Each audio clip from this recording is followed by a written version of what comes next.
All right.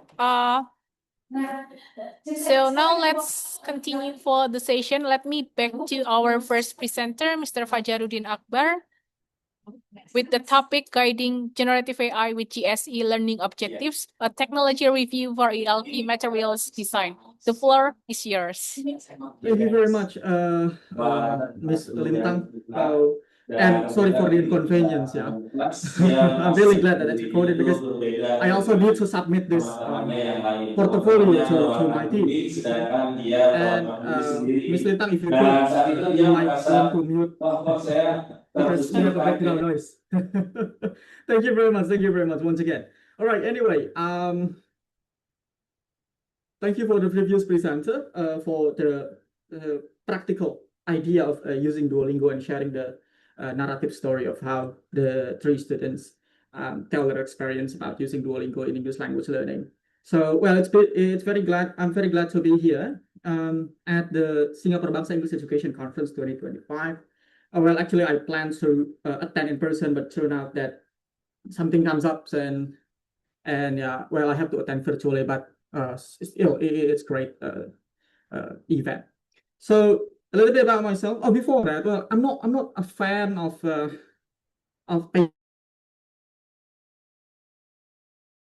so I actually made a website that covered the overview of my presentation. So you can just click that link, skip intro, and then you can read a broader area of covered in my topic.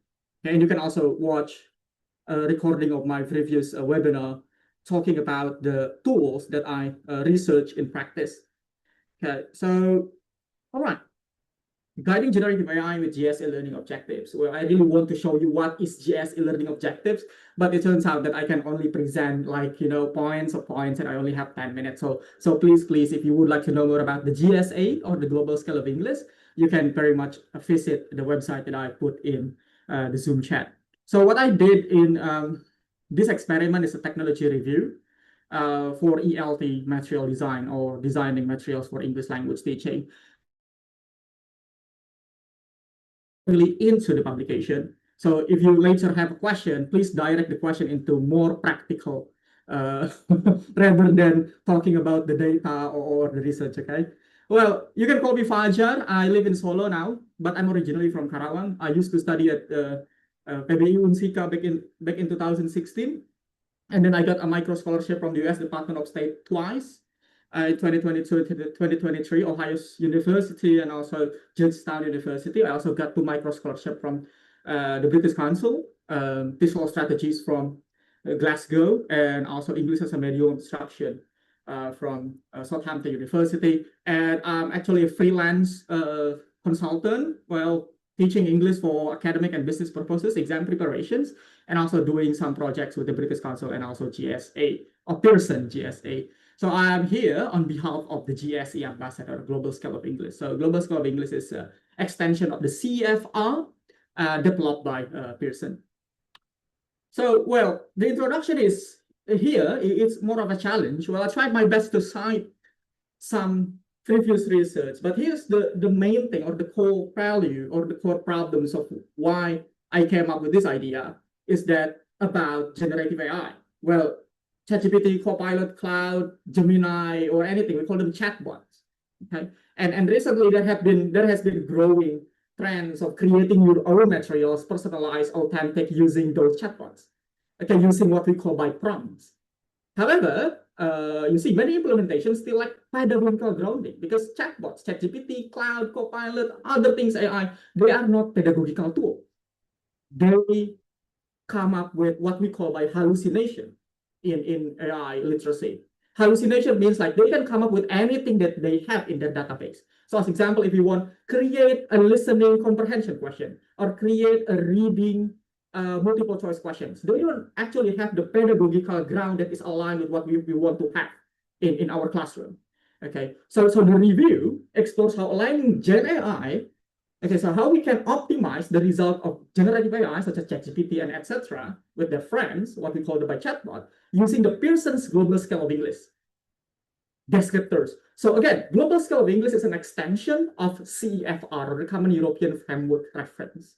But GSE is more inline and linear into the English only, while CFR is broader into European language. So GSE here is only focusing on English. And it's an extension, aligned with the CFR, but it's an extension. It's more detailed and specific on how they describe language skills. Okay, so this is a systematic technological review where we see how these combinations of the GSA and generative AI tools such as ChatGPT and chatbot can build a better, can have a better result in terms of designing material in English language teaching. Well, there haven't been many literature that actually align with this area yet. So I tried my best to make it linear with how technology in general is reviewed or was reviewed in previous research. So here, if you can see that there are two previous research a year into 2024 and Jimiro with their friend indicates that GenAI tools can enhance teaching efficiency, such as writing skills, enable differentiated instruction, which is personalization, especially when aligned with learners' needs. So that's the focus. How we can align ChatGPT results with learners' needs. And GSE provides nearly 4,000 CEFR aligned skills descriptors. Not only aligned, they are extension. So there are more CFR, so there are more GSA descriptors compared to CFR descriptors in English, allowing precise language learning goals. So it's more specific to how each skills is actually defined or described in the GSA in terms of language and also soft skills and the content mapping. All right. So I took this from Pearson publication, and combining GenAI with structured framework, as example, previous research that is recently published and also popularized is how to align GenAI with Bloom's taxonomy, as example, or maybe school-based curriculum or the government's curriculum to support learner-centered AI use in the classroom. So it's not that we only rely the results on the AI database, but we try our best to align them with what we actually need in the classroom. So these are two screenshots that I took. So the left side, or this one, so this is the GSE learning objectives. So it's a very easy to use tools. If you want to design learning materials, if you want to design assessment items, if you want to design a whole curriculum or course objectives, you can use GSA learning teacher's toolkit, okay, which is again, you can find in my website and watch my recorded webinar on how I demonstrate how to use it. And on the right is ChatGPT. So how I did it in terms of review is how I put the GSE learning objectives, which is again aligned with the CFR and also very specific, and then combine them and embed them into ChatGPT prompts. So I embed them into AI prompts and make sure that the ChatGPT is creating, or let's say, generating results, outcome that is aligned with the GSE learning objectives, not only their own database. Yeah. So no human participants were involved because it's only me using. Okay. Well, probably further research might find it's more effective and also maybe factual if we can have human or teachers participant involved in comparing how this works. And here's the finding. Again, there might be a lot of gaps and a lot of weaknesses in this finding. So it becomes more level appropriate, especially when it comes to vocabulary and grammar, as example. This is one example of GSE learning objectives. Can give a short description of their home, family, and job, given some help with vocabulary. So this is a descriptor of CFR A2, which is GSE 30. So in GSE, it's 0 to 90, while in CFR, it's A1 to C2, right? So in CFR A2, GSE 30, so this is a GSE learning objectives. So by using and embedding these learning objectives into our ChatGPT prompts, ChatGPT can analyze the syntaxes that needed in order to make a result or generate a result that is aligned with this idea. Okay, so we know what we can expect from the ChatGPT. Okay, not only relying on their database.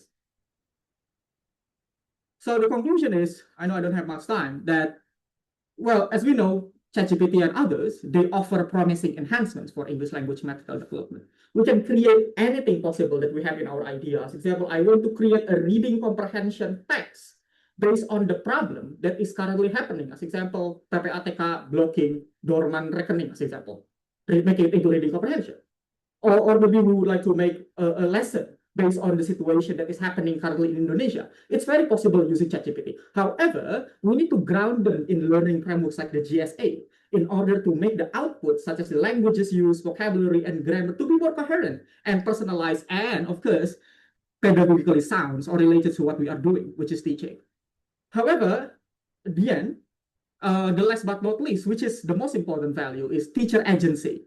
How we design the instructional design and how we engineer the prompt, which is very critical for responsible AI integration in ELT. So again, it's not about relying or maybe moving our job to ChatGPT or generative AI, but how we can engineer or drive the ChatGPT or other chatbots in order to make use of them as a pedagogical tool instead of just tools in general. So these are the references which I don't think you are interested in. So let's connect. You can find me on Facebook. You can find me on Instagram, LinkedIn. I have my own website. Or you can just search my name, Fajaruddin Akbar, on Google. Thank you very much. And back to you, moderator. All right. Thank you so much, Mr. Fajaruddin Akbar, for your insightful presentation. Now we will proceed